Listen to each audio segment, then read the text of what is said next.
Welcome back to our child and adolescent development subject. So for today's module, we will be talking about personal adjustment, academic performance, and achievement. So simulan muna natin kay personal adjustment.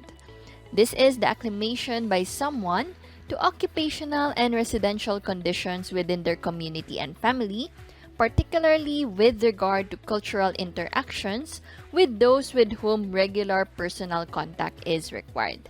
It is also the extent to which an individual is capable of dealing with life's demands.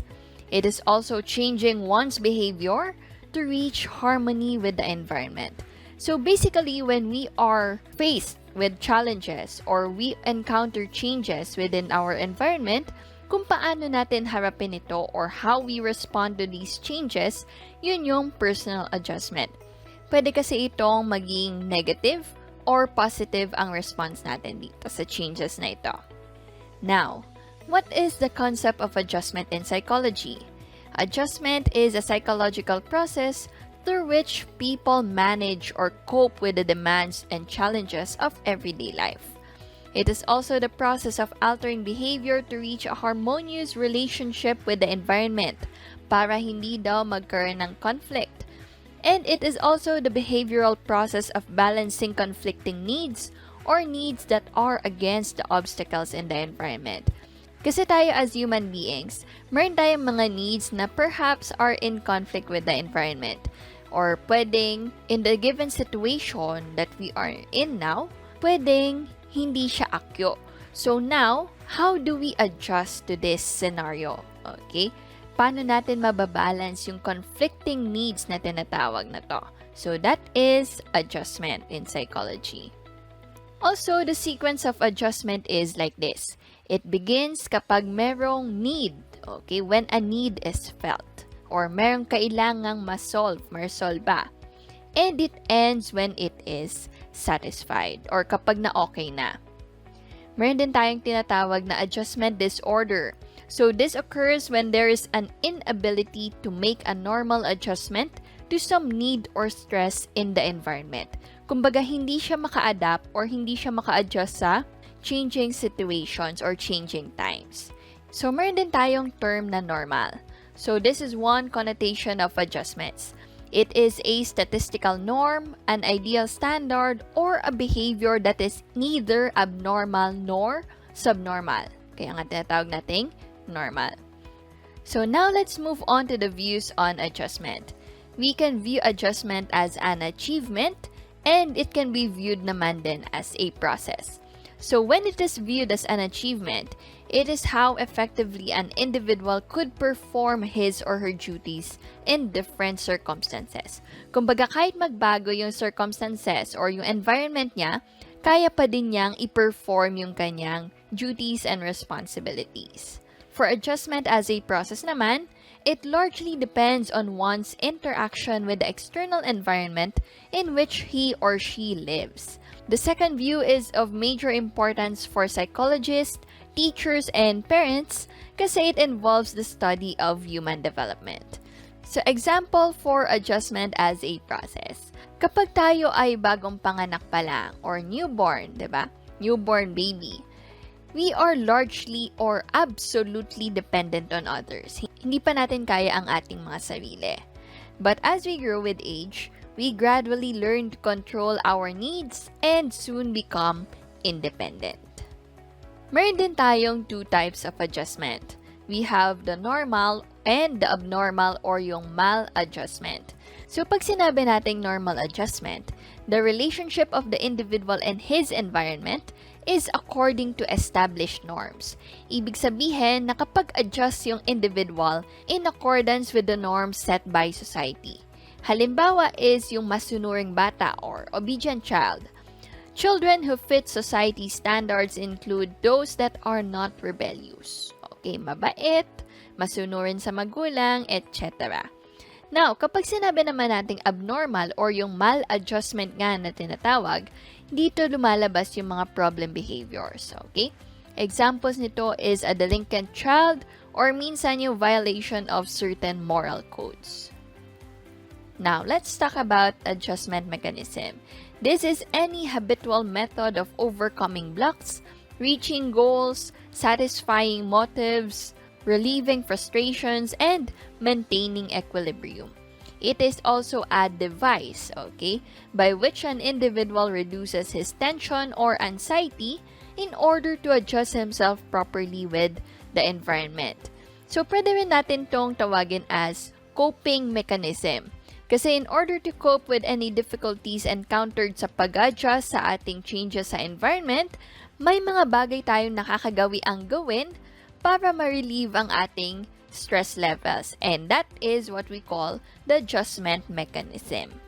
Meron din tayong tinatawag na defense mechanism. So, this is one type of adjustment mechanism.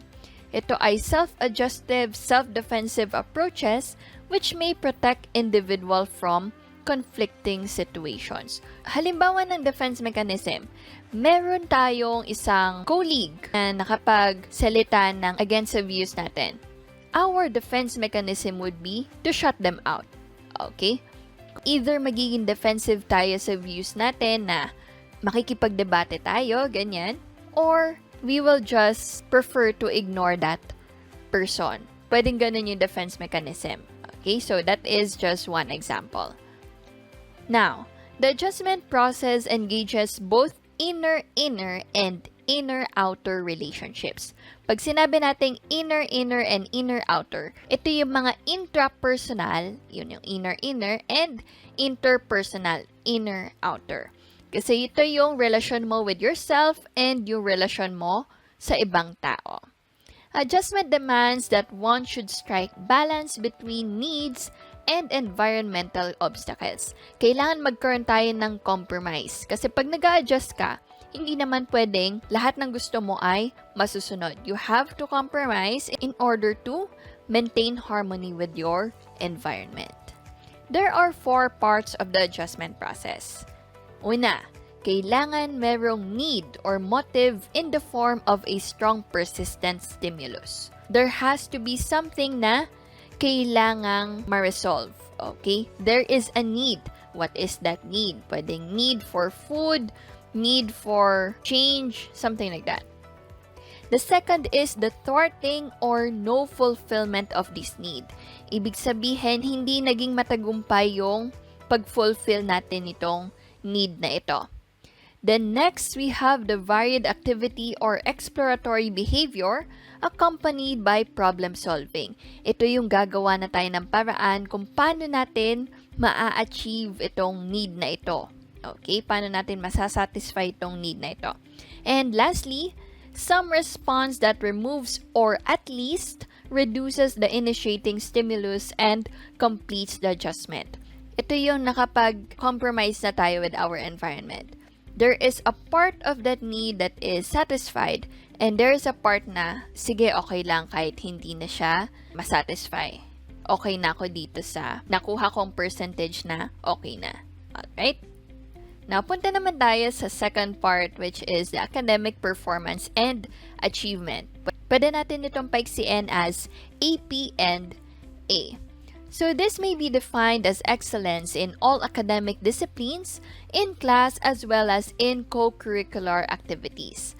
It can only be achieved kapag ang individual natin is well-adjusted. So, meron na tayong prerequisite.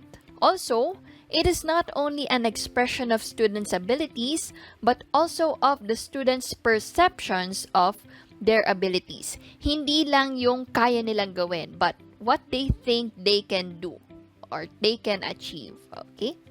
We also have a term called Academic Performance Index. So, ito ang mga activities that occur in our performance. So, ano nga ba ang difference ng academic performance and achievement? Punta muna tayo sa academic performance. When we say academic performance, this is continual, tuloy-tuloy, okay? And it is measurable at any point in time. Now, when we talk about achievement, ito naman ay cumulative and progressive.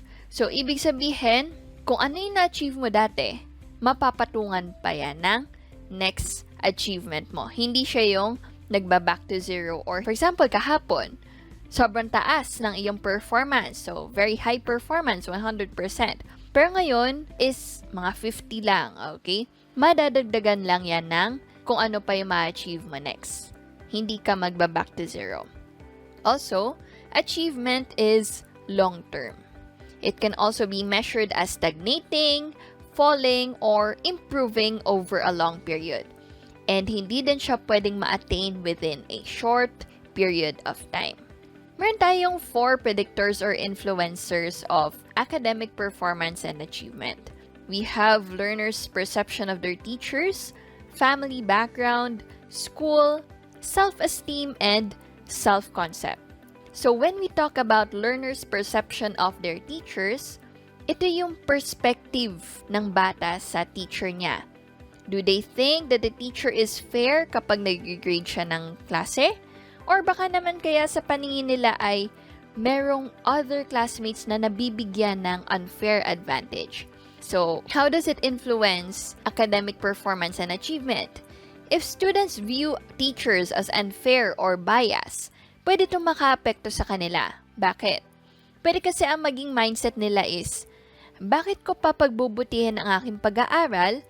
Kahit ano namang gawin ko is hindi naman patas ang ibibigay na grade sa amin ng aming teacher. Diba? On the other hand, kung nakikita naman ng estudyante na kapag siya ay nag-work hard or nagsumikap para sa isang particular subject na yun, meron siyang reward in terms of academic performance or standing, syempre mas gaganahan siyang mag-strive. Kasi nakikita niya na meron kang makukuhang rewards or fruits ng hard work niya. Next, we have family background. Kasama dito yung parental involvement and family socio-economic status. So, parental involvement does not necessarily mean na kailangan totally hands-on yung ating magulang para lang tayo ay maging okay ang performance sa school.